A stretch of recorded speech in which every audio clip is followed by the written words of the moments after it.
This documentary is based on publicly available historical records, official investigations, and credible reporting.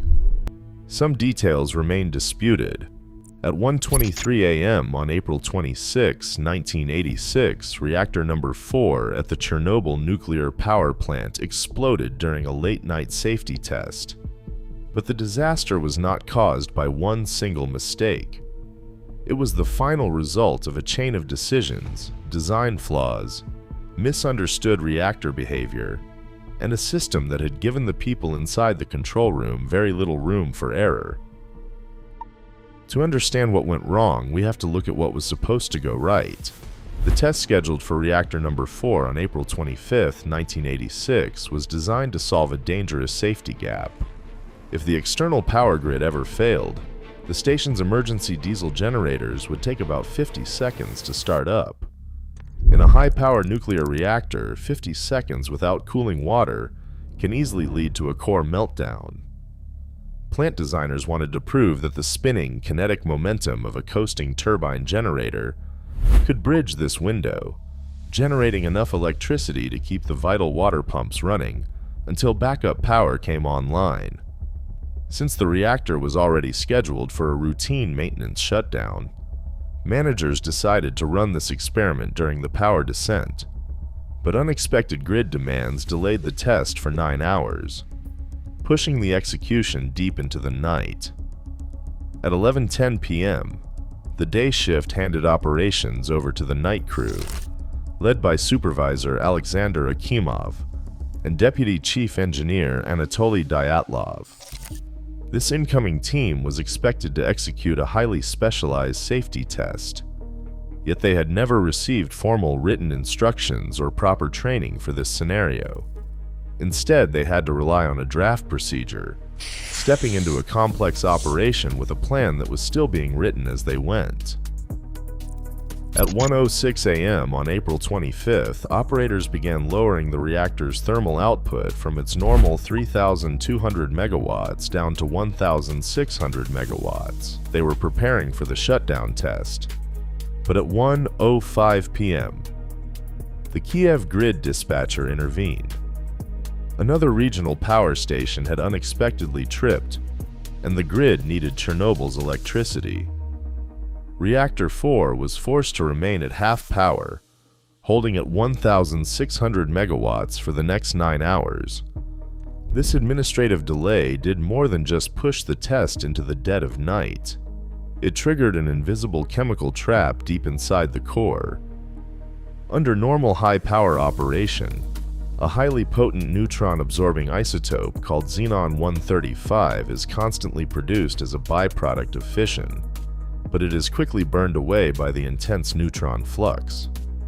Running at half power for 9 hours disrupted this balance, allowing a massive reservoir of xenon-135 to build up in the fuel. When the grid dispatcher finally cleared the plant to resume the power reduction at 11:10 p.m., the incoming crew aimed to stabilize the reactor at 1,000 megawatts. But as they lowered the power, the neutron flux dropped even further. The accumulated xenon could no longer transmute into stable xenon-136. Instead, this nuclear poison acted like a wet blanket over a fire, aggressively choking off the chain reaction. The reactor's output began to slip away from the operators. At 12:28 a.m. on April 26th, the thermal power collapsed entirely, cratering to just 30 megawatts. The power collapse to 30 megawatts should have ended the test. Under standard safety regulations, a drop of this magnitude required a complete shutdown of the reactor. But the pressure on the night shift was intense. Aborting the test meant delaying a highly anticipated safety demonstration, disrupting schedules, and answering to demanding managers who expected results. Instead of shutting down, the operators made the choice to restore power. Shift supervisor Alexander Akimov and operator Leonid Toptanov began manually withdrawing the boron carbide control rods from the core, pulling them out to allow the fission reaction to expand. By 1 a.m., they managed to stabilize the thermal output at roughly 200 megawatts. But the cost of this recovery was extreme. To keep the reactor running, the crew had withdrawn almost all of the control rods, leaving only 6 to 8 active inside the core. The plant's strict safety guidelines required a minimum operating reactivity margin of at least 15 effective rods to maintain control at all times. By continuing, the crew had pushed the reactor into a forbidden low-power range, operating far below the safe limit of 700 megawatts. They were now running a highly unstable machine with almost no mechanical brakes left to stop a sudden power surge. Inside the RBMK 1000 core, solid graphite blocks act as the moderator, slowing down neutrons to sustain the nuclear chain reaction. To carry away heat, ordinary light water circulates through the fuel channels. But this water does double duty. It also acts as a neutron absorber, dampening the reaction. When the reactor operates under these specific conditions, the water begins to boil, creating pockets of steam, or voids. Unlike liquid water, steam cannot effectively absorb neutrons. Because the solid graphite remains in place, neutrons continue to be moderated, but there is no longer enough liquid water to absorb them. This causes the nuclear reaction to accelerate. This physical relationship is known as the positive void coefficient. In simple terms, it means that as liquid water turns to steam, the reactor's power increases. It creates a self-reinforcing loop. More heat produces more steam, which increases power, which in turn generates even more heat. Instead of naturally stabilizing, the reactor begins to run away, transforming what should be a cooling system into an engine for rapid, uncontrolled escalation. Operating an RBMK reactor below 700 megawatts thermal was strictly prohibited by Soviet safety regulations. It was a well-defined boundary designed to keep operators out of a physical danger zone. The problem lay deep within the reactor's massive core geometry, which was unusually tall and narrow. At high power, the entire core behaved predictably as a single system. But at low power, the neutron flux could tilt, effectively splitting the core into independent, unstable zones. One pocket of the reactor could experience a rapid increase in fission, while another remained quiet. This extreme spatial instability meant that the core became highly sensitive to even the smallest localized reactivity changes. In this forbidden low-power region, the physics of the machine became chaotic, completely eroding the reactor's inherent safety margins. The operators were no longer driving a stable, self-regulating machine. They had entered a realm where the reactor's physical design provided no defensive cushion, leaving them highly vulnerable to any sudden, localized shift in power.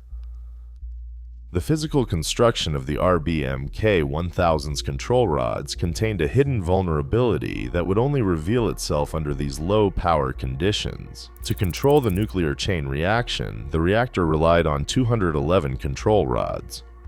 The primary function of these rods was to absorb neutrons and slow down fission. For this reason, the main body of each rod was made of boron carbide, a highly effective neutron absorber. But the way these rods were assembled introduced a dangerous complication. Because the reactor core was exceptionally tall, designers wanted to make sure that when a control rod was fully withdrawn, water did not fill the empty channel and absorb too many neutrons. To prevent this, engineers attached a 5-meter-long graphite block, known as a displacer, to the bottom of each boron carbide rod. Under normal operations, this setup worked well. When a rod was fully withdrawn, the graphite displacer sat directly inside the core, replacing water and helping to keep the reactor running efficiently. But this meant that when the emergency shutdown button, known as AZ5, was pressed, the rods had to travel a long distance downward. As the rods began their descent, the graphite displacers entered the lower part of the core first, before the boron carbide absorbers could reach the fuel. For the first 1 to 2 seconds of insertion, this graphite displaced the water at the bottom of the channels, Since graphite is an excellent moderator and water is a mild absorber, this movement temporarily increased the rate of fission in the lower core. During standard high-power operation, this brief spike in reactivity lasted only a moment and was harmless. But in an unstable, xenon-poisoned reactor operating far below safe limits, this design characteristic would behave very differently. At 1:03, the crew shut down the automatic emergency core cooling system. They closed the isolation valves to prevent a sudden flood of cold water from thermal shocking the reactor, which they feared would disrupt the turbine rundown measurements. While standard for this specific test protocol, this decision turned off the plant's primary safety net. Next, operators bypassed the automatic shutdown triggers linked to the steam valves and turbine status, switching the automatic regulator to manual control. This meant the reactor would no longer scram on its own if the turbines stopped spinning. The operators wanted to prevent premature trips from interrupting their window of observation, but their actions dismantled the passive defenses of the RBMK. By disabling these automatic safety loops, the crew removed the active safeguards that could have overridden manual control.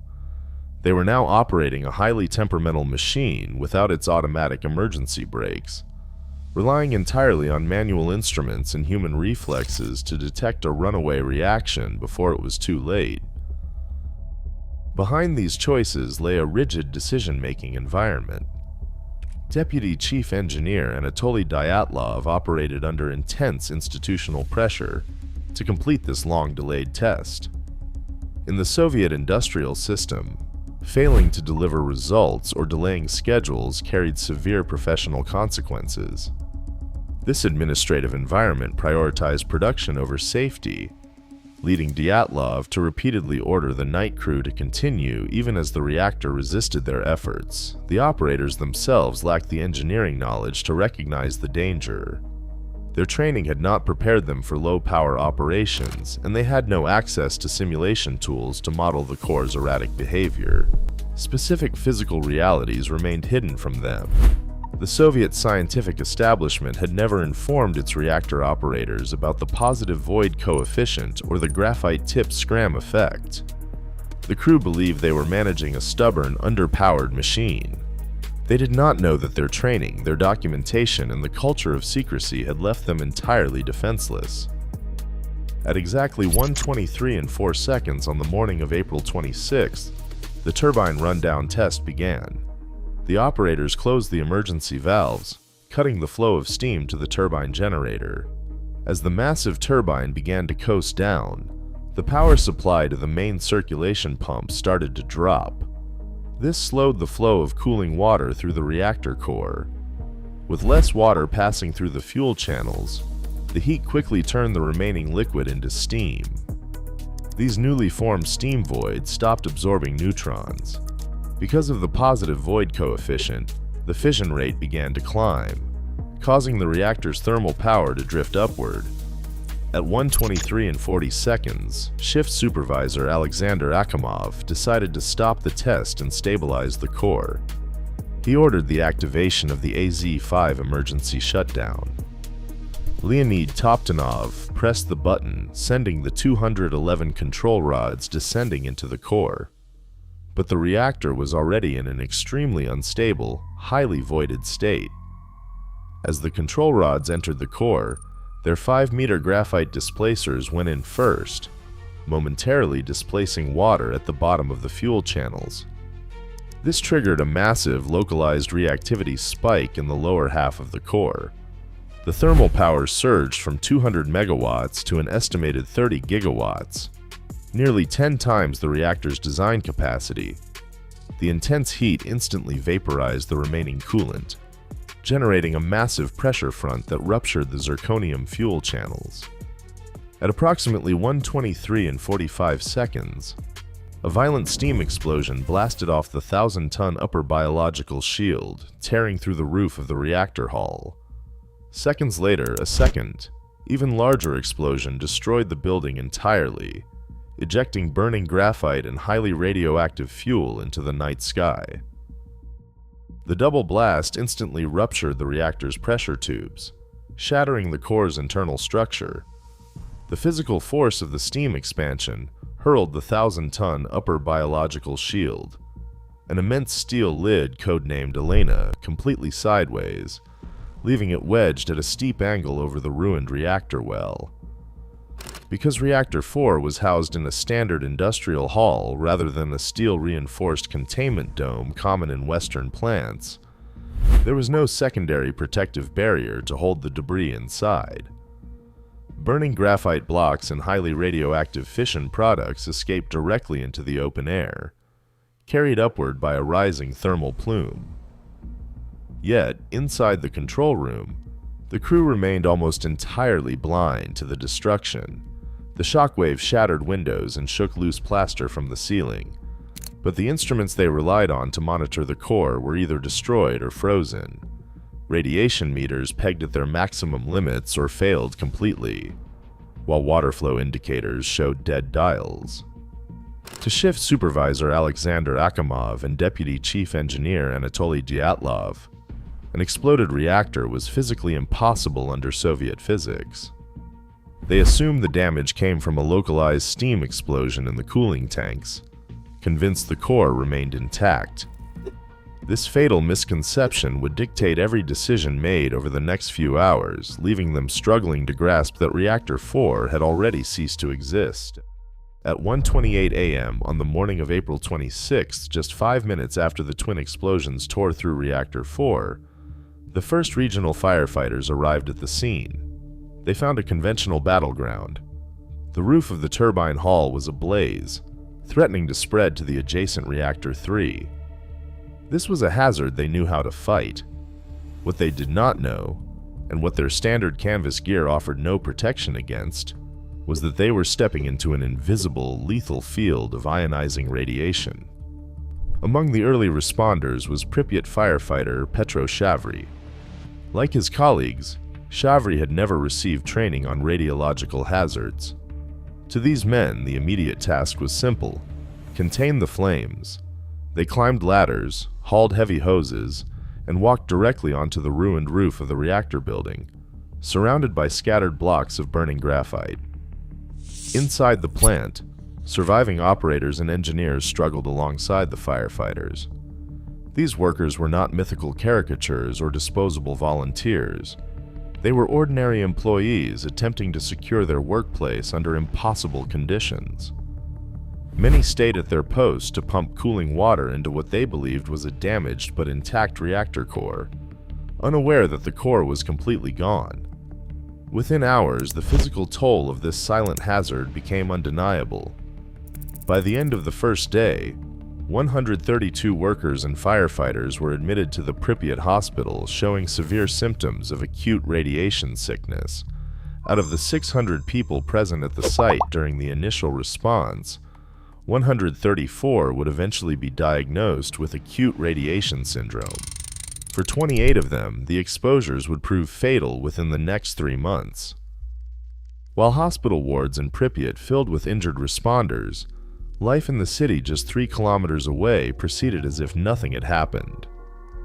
Saturday, April 26th, opened as a warm spring day.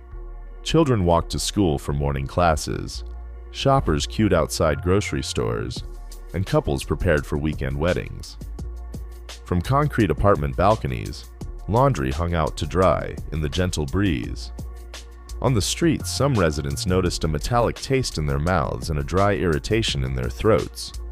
But without any timely warning from plant management or municipal leaders, there was no reason to suspect danger. Local police officers had blocked the roads leading out of the city early that morning, yet they stood at their checkpoints without protective gear, telling inquiring citizens that the closures were part of a routine drill. Residents breathed the air, gathered in public parks, and watched a distant column of smoke rise from the horizon, completely unaware that invisible particles of iodine and cesium were settling over their skin, clothes, and gardens. Official evacuation records and personal accounts document a community continuing its weekend routines in absolute silence. Throughout the first 36 hours after the explosion, the people of Pripyat lived under a cloud of incomplete information. their daily lives progressing normally while a silent crisis expanded around them. While the Soviet state worked to keep the disaster contained within its administrative borders, the laws of physics ignored geopolitical boundaries. On the morning of April 28th, more than 1,200 kilometers away in Sweden, automated radiation monitors at the Forsmark nuclear power plant triggered an alarm. Workers there initially feared a leak inside their own facility, but manual checks quickly revealed that the radioactive particles settling on their boots had been carried by atmospheric winds from the east. The Swedish detection shattered the domestic monopoly on information. It exposed the massive scale of the atmospheric release to the global community, leaving Soviet authorities with no way to deny that something had gone catastrophically wrong. When Swedish officials contacted Moscow demanding an immediate explanation, the Soviet government was forced to acknowledge the event. Yet, the subsequent response remained heavily managed. On the evening of April 28th, the state television program Vremya broadcast a terse, four-sentence announcement. An accident had occurred, a reactor was damaged, and measures were being taken. This minimal disclosure did more than just delay international cooperation. It severely restricted what local populations and administrative institutions could know about the dangers they faced. By withholding raw radiological measurements and mapping data, the state prevented a realistic risk assessment, keeping its own citizens in a state of enforced ignorance, while the invisible plume drifted across the continent. With the disaster exposed to the world, the Soviet state had to contain the open wound of Reactor 4. The immediate solution was a massive militarized cleanup operation that would eventually mobilize an estimated 600,000 people.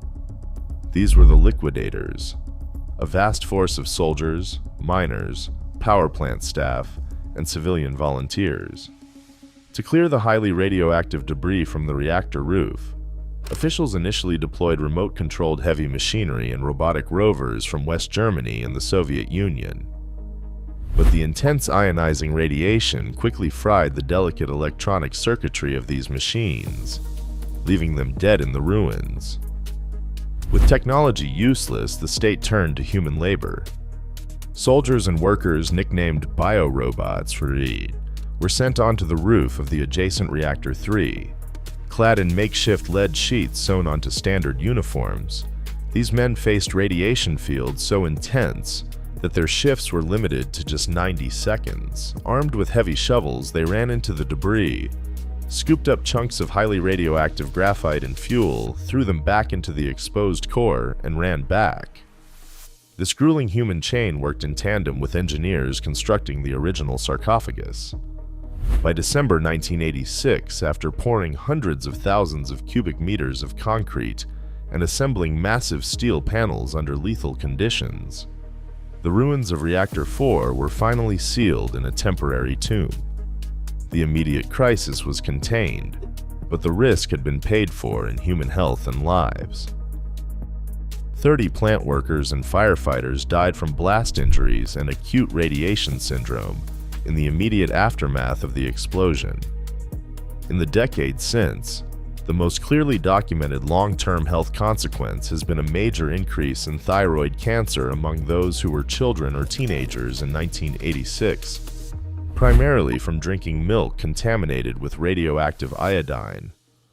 Over 19,000 cases have been recorded across Ukraine, Belarus, and Russia, though early detection and effective treatment kept the mortality rate low. Estimating broader long-term cancer deaths remains a subject of intense scientific debate. While the Chernobyl Forum projected around 4,000 potential excess cancer deaths among the most highly exposed populations, other statistical models suggest far higher numbers. These figures remain theoretical calculations rather than settled, verifiable data. The social and economic toll was immediate. Over 115,000 people were permanently displaced from the exclusion zone, abandoning their homes, farms, and communities to escape lasting cesium-137 contamination. The massive financial burden of containment, coupled with the political fallout of the initial cover-up, severely strained the Soviet state. Chernobyl was not simply a reactor explosion. It showed what can happen when flawed technology, human decisions, incomplete information, and institutional pressure collide.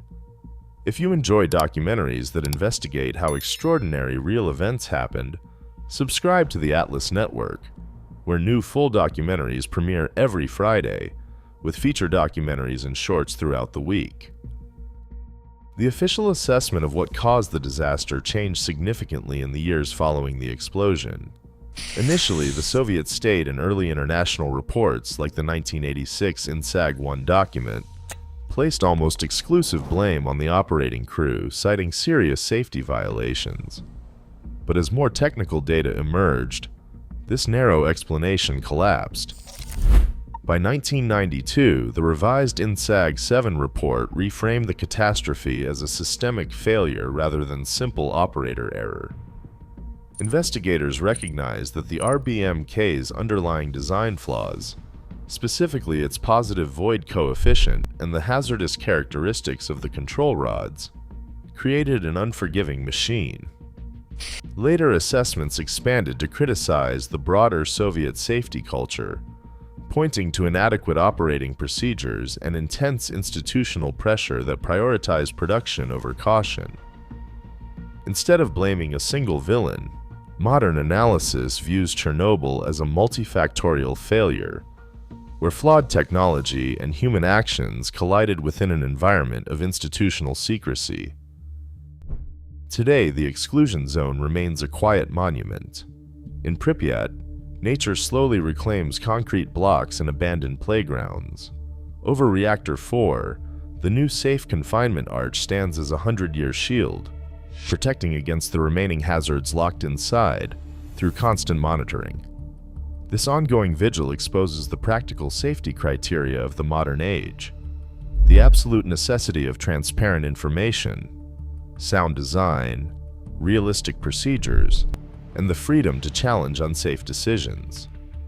Chernobyl was not simply a reactor explosion. It showed what can happen when flawed technology, human decisions, incomplete information, and institutional pressure collide. If you enjoy documentaries that investigate how extraordinary real events happened, subscribe to the Atlas Network, where new full documentaries premiere every Friday, with feature documentaries and shorts throughout the week. Today, the steel arch shields us from the ruins of Reactor 4, but no engineering can contain the human element. In an era still powered by split atoms, our greatest safeguard remains transparency. Chernobyl was not simply a reactor explosion. It showed what can happen when flawed technology, human decisions, incomplete information, and institutional pressure collide.